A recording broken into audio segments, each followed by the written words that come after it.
I'm a 35-year-old office worker, and my husband Kevin, who is 6 years older, and I have been married for 9 years.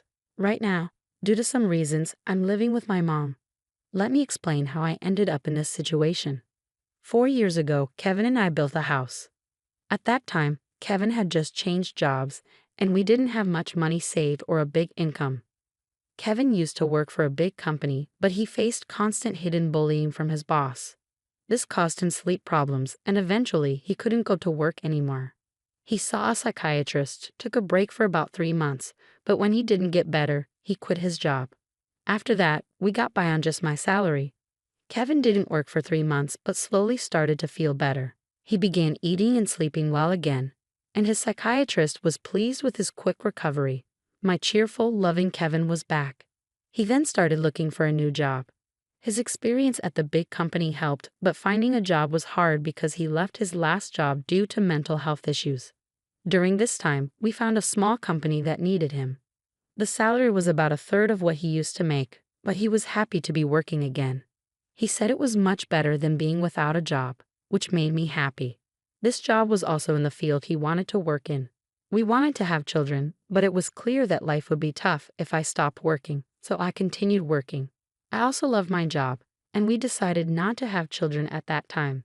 Since it was just the three of us, our life was peaceful until my mother, Sarah, was paralyzed in a car accident and needed a wheelchair to get around. My dad had passed away when I was in middle school, and Sarah had been living alone since then.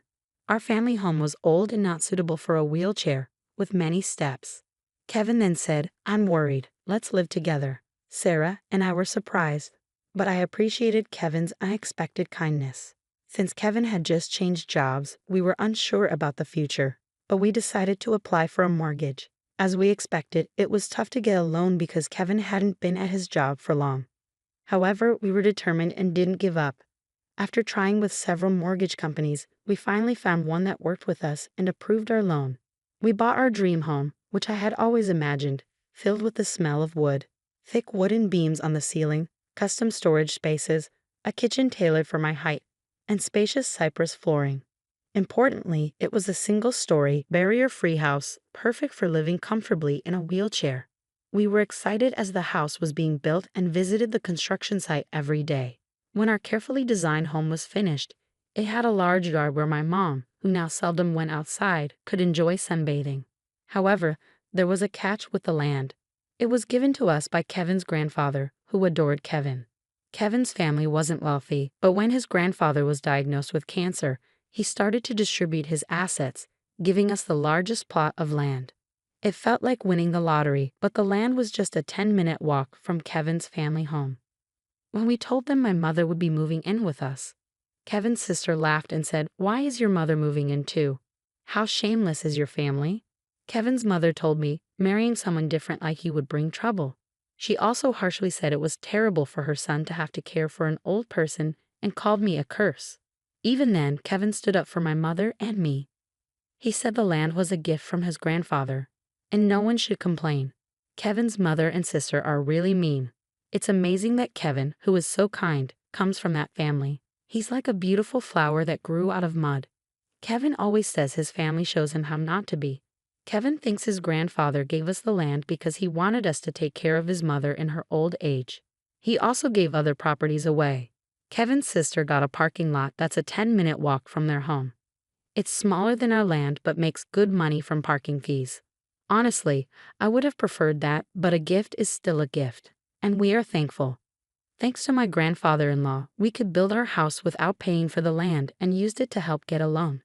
When the house was finished, we invited Kevin's mother and sister's family over. The builders told us they had visited the house several times without asking us. They showed up late without apologizing and said, "This is kind of like Grandpa's house, so it's like our house too." Kevin's sister came in with muddy shoes and said the house smelled nice and didn't need air fresheners. She and her husband walked around with muddy shoes, ignoring the slippers we offered. When I suggested they use slippers, she laughed and said it was too much trouble and we could just clean the floor. The visit was uncomfortable from the start, and they didn't bring anything with them. When they saw my mother's room, which is spacious and sunny, Kevin's mother said she would like that room. My mother's room is like a duplex with its own kitchen, almost a second living space.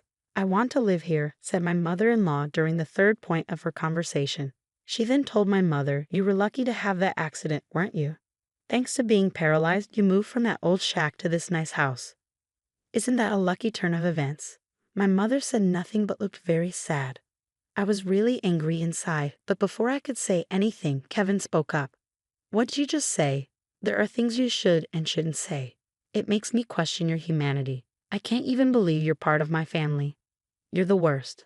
Apologize now, Kevin demanded firmly. Whether they were amused or not, my mother and sister-in-law glared at me. Then my sister-in-law angrily asked Kevin, what's this all about? It's a total turnoff. It's not cool to invite people over and then be rude to them just because you built the house. You think you can act superior. The mother-in-law chimed in, my son messed up by marrying you. You're a jinx. Kevin didn't stay silent. Enough is enough. This mess started because of your rude comments. You said the accident was a good thing and called my wife a jinx. I will not forgive that. The mother and sister-in-law looked frustrated by Kevin's strong response.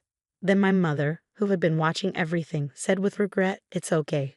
I am here because of the accident, and it's true I moved from a rundown house to this beautiful one. Your son has always been kind to me. Thank you. Perhaps feeling guilty, the mother and sister-in-law left, giving me a nasty look. My mother then apologized to Kevin. I'm sorry if I upset your mother and sister. I'm sorry for ruining the mood at our housewarming party. Kevin responded, no, I should be the one apologizing. It's embarrassing how they lack decency. I'm really sorry, but I am happy to be living with you. Please understand that. With that, my mother started to tear up. Since we live near Kevin's parents' house, the neighbors all know us well. They've known Kevin since he was a child and are very kind to us. 4 months have passed since that day. We were finally settling into our new home, and my mother started to smile more. When I received an unexpected call from home while I was at work, it surprised me. We rarely get calls from home, so it surprised me. My bad feeling was right. My mom, sounding very upset, called to tell me something awful. Kevin had collapsed at work. I was shocked and spoke to my right away. Then I rushed to the hospital. On the way, I tried to stay calm by imagining that Kevin would be okay. When I got there, joking around like always. But when I arrived, it was a shock to see him with so many tubes attached to him. We had plans to go to a movie that weekend.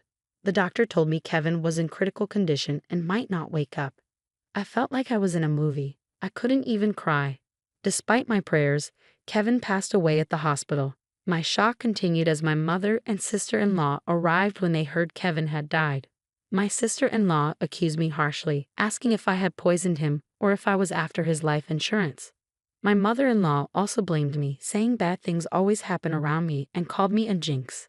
I was too sad to respond.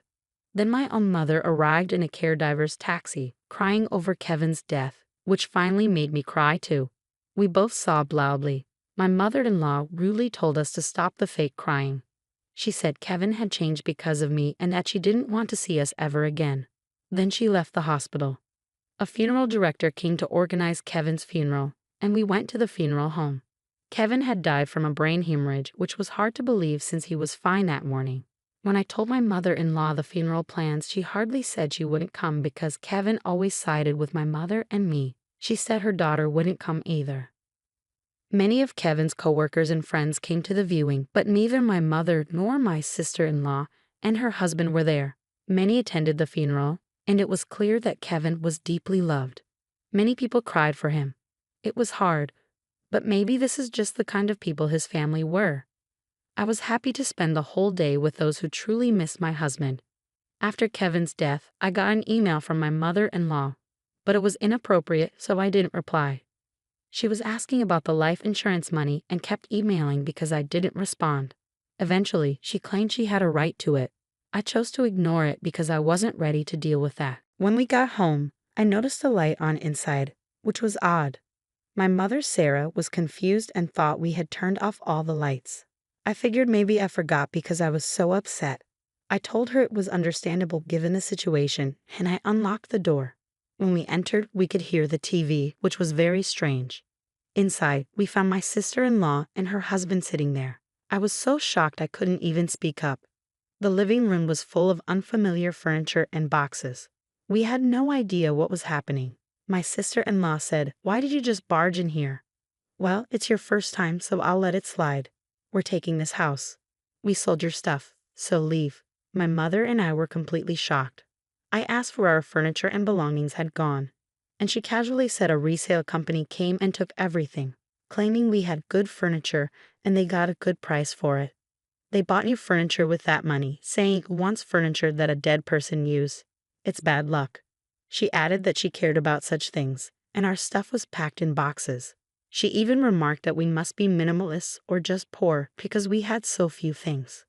The furniture was carefully chosen by my husband, and I couldn't forgive them for this. My mom was furious too, her face turning beet red, but she was too shocked to respond. I immediately called the resale company. After explaining the situation, they agreed to treat the items as stolen and return them. Now that my husband is gone, dealing with this was the last thing I needed.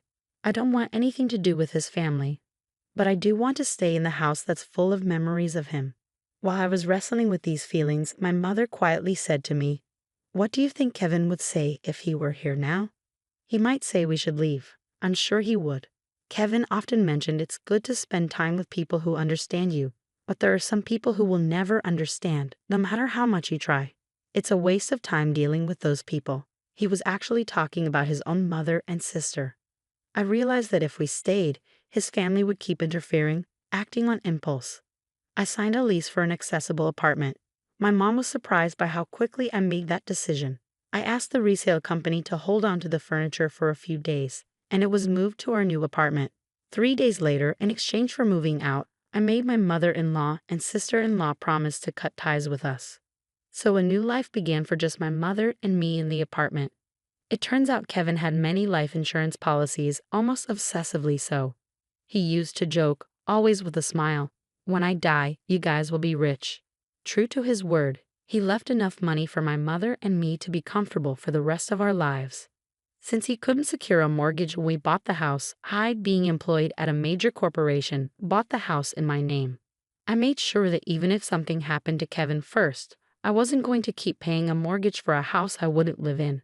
According to our agreement, the house would be auctioned off if the mortgage wasn't paid for 4 months. Time flew by, and 4 months passed quickly. Then I started receiving a lot of calls from my sister-in-law Emily and my mother-in-law Maria. My call history was filled with their names, and it was getting scary, like something out of a horror movie. They were incredibly persistent, so I finally answered the phone. They were furious because the house was being sold. Apparently, when they tried to return to the house, they found out they couldn't get in because of a seizure notice. Emily and her husband had moved out of their apartment since Kevin passed away, and Emily had also quit her job. I suggested they move back into their parents' house since they were panicking about suddenly being homeless. Surprisingly, Maria had gotten so caught up in gambling that she couldn't keep up and had sold her own house.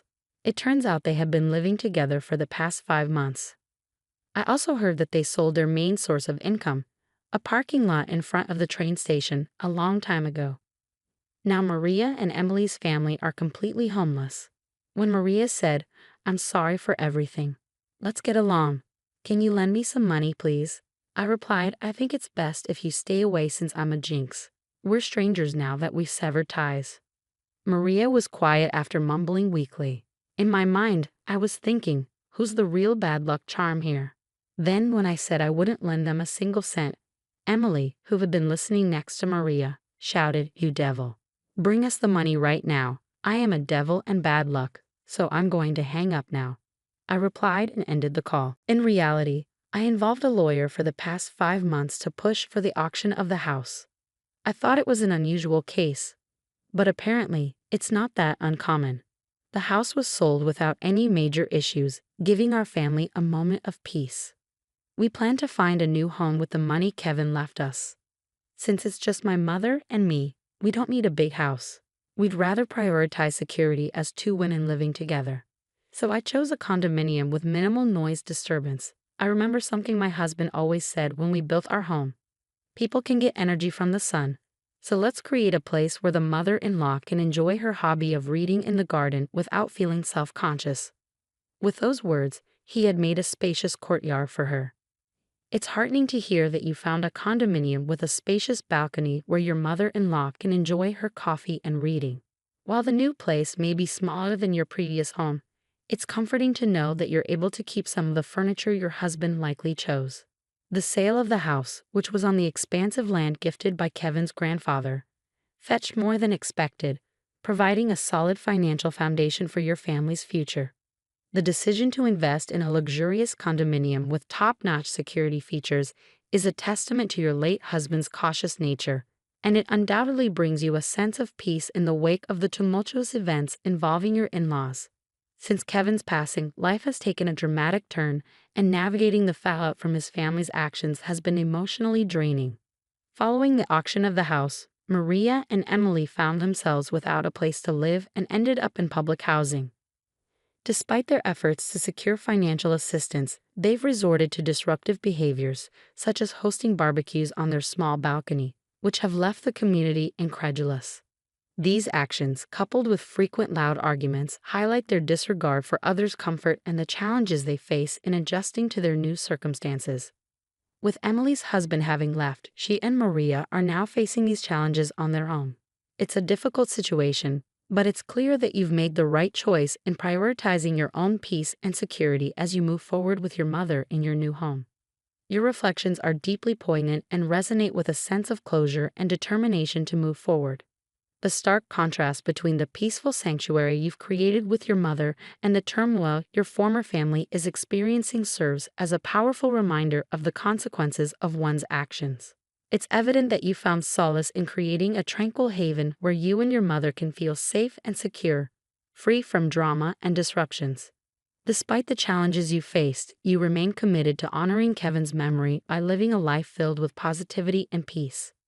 Your decision to focus on living authentically and compassionately reflects a deep understanding of what truly matters in life. As you navigate this new chapter, guided by Kevin's spirit of kindness and resilience, you're determined to live in a way that would make him proud. Your journey of resilience, growth, and honoring Kevin's legacy serves as an inspiration to cherish the moments of silence, savor the memories, and embrace the beauty of living well. As you continue on this path, may you find comfort and strength in the love and laughter you shared with Kevin, and may your chosen sanctuary continue to be a source of peace and joy in your life.